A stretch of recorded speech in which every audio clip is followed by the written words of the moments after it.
As former Principal Deputy Director of National Intelligence Sue Gordon reminded us recently, 300 years for our democracy is not a guarantee. It is not promised. There's no contract on that. It is this existential choice that our nation faces that we've been examining in our new series, American Autocracy. It could happen here. And it's something that feels more urgent with each passing day. With Putin on the march and emboldened on the world stage, Viktor Orban getting a hero's welcome here in the U.S., especially at Mar-a-Lago. Even the specter of Hitler back in the news, thanks to Trump's praise of him. How will the American people meet this historic moment? In the words of President Joe Biden again, history is watching. Joining us at the table, U.S. Secretary of Transportation, member of President Joe Biden's cabinet, Pete Buttigieg. So I've said this behind your back. I'll say it to your face. You are not just the administration's most skilled communicator, but one of the most skilled communicators in our politics. And I wonder how you even bite at this mega, massive, huge idea of democracy and the very real universal concern that the roads we drive our kids on and the roads that our school buses travel on without any seatbelts on are safe and secure. How do you do what the president wants us to do and meet this moment while also talking to people where they are, which is worried about the bills, worried about the roads, worried about the schools? Well, one thing I really appreciate about serving under President Biden's leadership is I think this whole administration revolves around an understanding about the relationship between these high-minded, almost cosmic things that we talk about, like the durability of our democracy. Yeah. And incredibly everyday things like filling in holes on the road, or making sure there's clean, safe water coming out of our pipes. And I think that's not an accident. One of the tests for any model of government is its capacity to deliver on the basics. And I don't think it's an accident that, for example, the last time it was really kind of acceptable or even fashionable in some circles of American society to talk approvingly about fascism, which was in the 20s and the 30s. Mm-hmm. One of the excuses they would make for people like Mussolini, dictators abroad, is, well, he makes the trains run on time. By the way, that wasn't true. We could talk about that. It's never true because they don't care about the people taking the trains. but they say that. The narrative is, that these more autocratic systems are somehow better able to deliver on the basics. The president often mentions, almost any time I'm in the room with him, especially early on when we were getting the infrastructure bill ready, anytime infrastructure came up, one of the first things he would immediately mention was Xi Jinping and talk about how China was seeking to create the impression that their top-down command and control system was better able to deliver on things like infrastructure than our messy democratic system, and that getting this infrastructure bill passed would be a chance to prove them wrong. And I guess that's my real answer to your question, that in this moment, if we can deliver on the basics, have better roads and bridges, have better trains and transit and airports and ports and the rest of it, and a better economy and a better everyday life, that's part of how we validate the idea. Because the truth is, democracy and the American system didn't win the ideological battle of the 20th century against the Soviet model just based on theoretical arguments alone. We won because there were far more people in the Soviet Union who wished they were living in the United States than the other way around.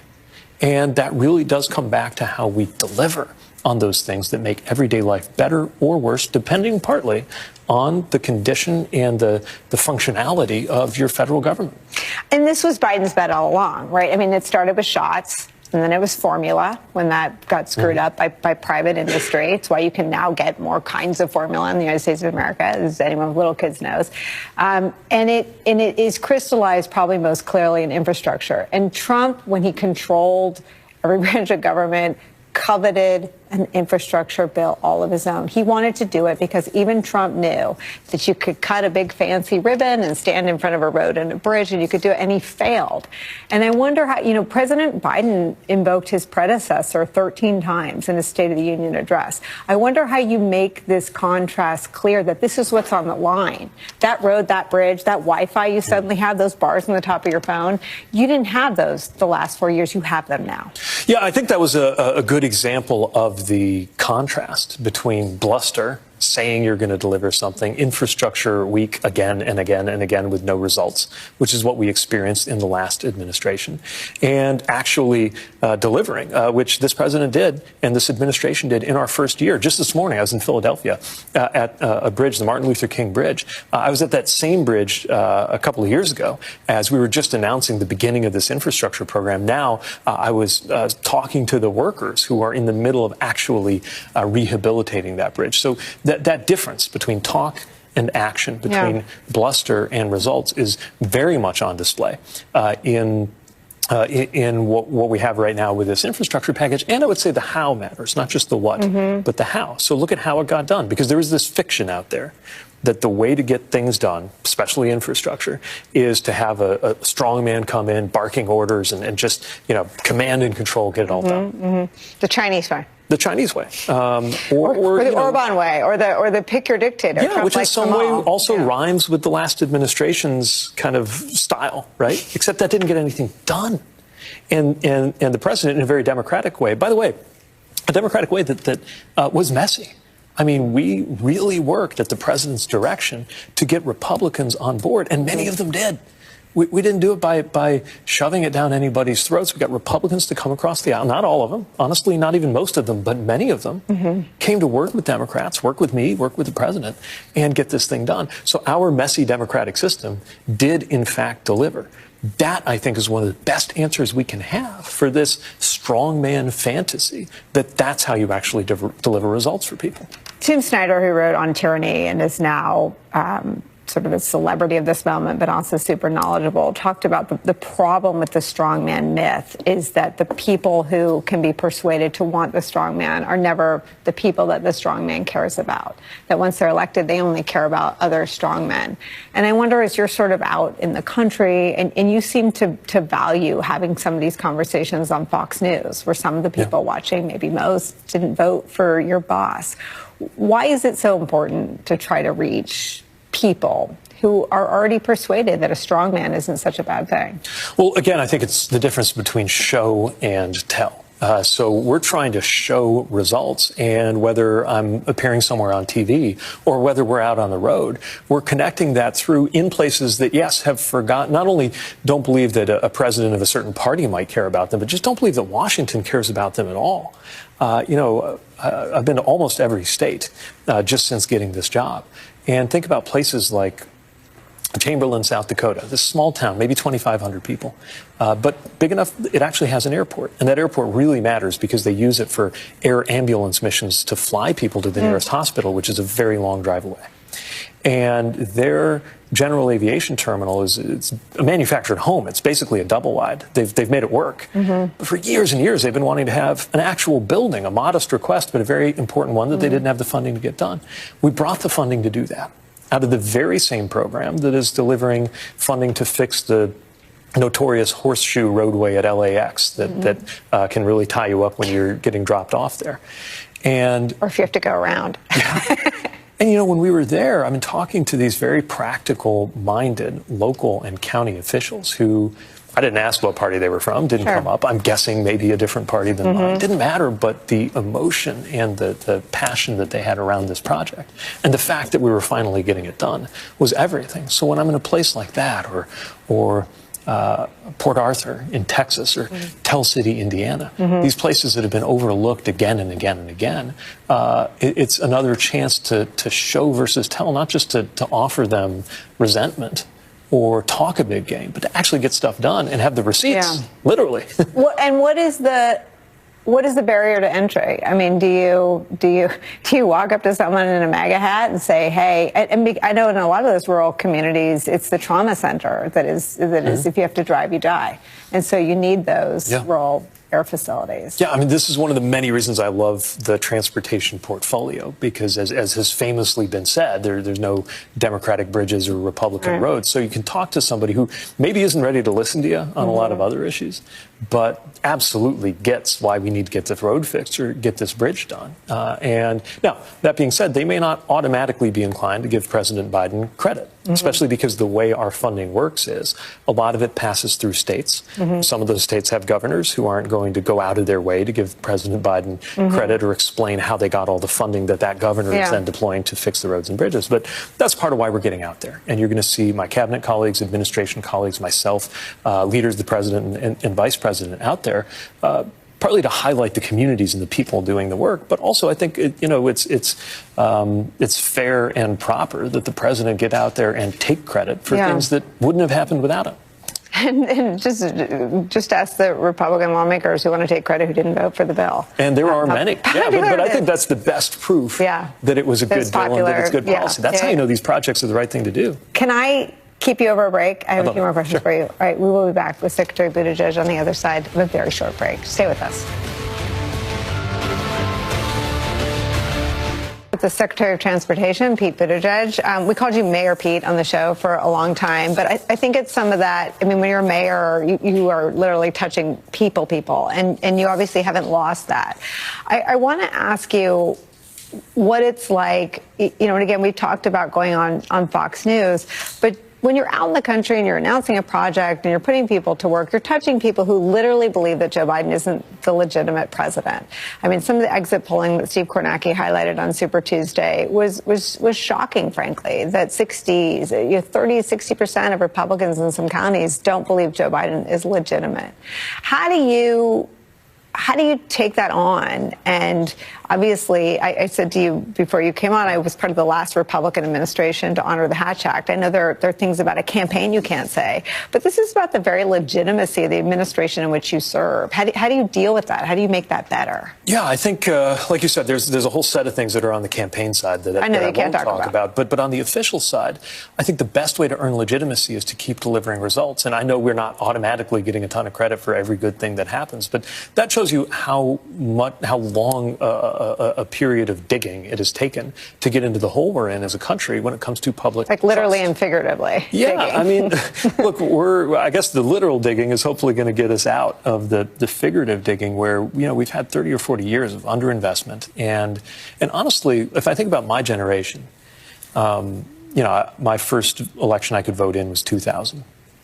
And between about 2000 and about 2020, with the shining exception of the Affordable Care Act, Obamacare, most of what my generation witnessed from Washington consisted of policy failure. And war. And war, yeah. I mean, that was part of the policy failure. And you don't just bounce back from that in a season or a year or a term. Add to that the fact that we're still coming through a generational trauma in the form of COVID. I know things feel back to normal. Blessedly, they are much more normal than they were, certainly when President Biden got here. But you don't just shake off a society shutting down and 1 million people dying in the space of a year or 2 or 3. That messes with our heads in all kinds of ways. And by the way, it's often in the wake of a generational trauma, whether it's something like COVID or whether it's something like the Great Depression. Or 9/11. Or 9/11 or World War I, that you enter into a season where freedoms are on the line and democracy becomes more rickety and people begin flirting with autocratic rhetoric in a way that they might not have at a time when they felt just more comfortable, secure, and hadn't been shaken by some world historical event like that. I mean, your generation is our generation, you're younger than me, but to see rights called into question. I mean, this is the political earthquake that is Dobbs, but Clarence Thomas made very clear that marriage equality is back on the line, back up for discussion, back in danger again. Republican sort of retrenchment seems to be about xenophobia and fear of migrants and immigrants. How do you, as a public official and a public figure, how do you deal with this moment that feels very much like regression? I think that's, first of all, we have to name it. We have to recognize that it turns out it is far from automatic, that rights and freedoms will expand. And you could be forgiven for thinking it was automatic because, again, think about my generation for all the frustrations we had on the policy front. When it came to basic freedoms, we grew up learning about American history and how, even if it was not a straight line, as a general rule, each generation had more rights and freedoms than the generation before, from the 18th century all the way through the 20th. And I always felt that things like marriage equality were an example of that. They were validation. They are validation. That my generation has freedoms that 1 or 2 generations before couldn't have dreamed of. And yet, as we saw with the Dobbs decision, with access to abortion and birth control and even IVF now being withdrawn, it turns out that there's the very real possibility that the generations now living could wind up being the first in America to have fewer rights and freedoms than they were born with. Now, we can't let that happen. And the agenda that the president laid out in the State of the Union includes expanding rights and freedoms. And I think it's meaningful that even at least in their rhetoric, those who I very much disagree with politically feel the need to talk about freedom, because that gives us actually a shared vocabulary, as divided as we are, to really come back to what matters most. I think freedom is on the line. Obviously, women's freedom to make their own decisions about their own health and their own bodies is on the line right now. The freedom of families like mine to exist right now is on the line. I think part of why we see a renewed push in this anti-LGBTQ legislation going through the states is very much a situation of freedom being on the line. And you know, you have youth in these states who are different.